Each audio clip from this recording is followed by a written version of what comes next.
First of all, I think it's good to be brutally honest about why we're having this debate, because the ruling of the Polish Constitutional Tribunal is not a product of some grand legal or philosophical dispute over competences or democracy or constitutionalism, nor is it meant to protect the treaty as the Prime Minister would have us believe.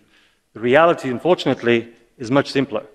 Your government, your party, wanted to centralize power, to take control over independent judiciary in Poland, and the European Court of Justice stood in the way. It became an obstacle. So you had the Constitutional Tribunal remove the obstacle and clear the way.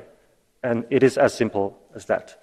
The problem, of course, is that if every member state government acted in this way, with such contempt for common rules, with such disregard for how it affects others in the community, there would be no European Union. Take my country, Slovakia, which is also grappling with reforming a post-communist judiciary and rooting out corruption.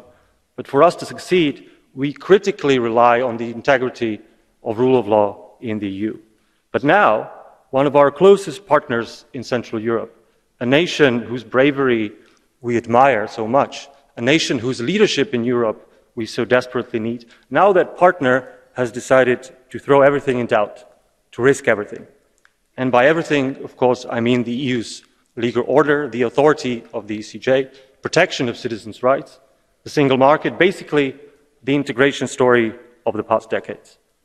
This is precisely why the European Parliament, why this House insists on the suspension of money from the Recovery and Resilience Funds. This is precisely why the Commission and the Council must finally act after years and years of dialogue which brought no results. It is not to punish Poland.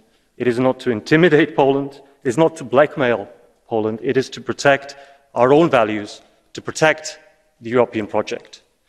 And while, Mr. Prime Minister, you may no longer care about its future, but the rest of us, the majority of citizens, in fact, Poles and Slovaks and others, we still very much do. Thank you very much.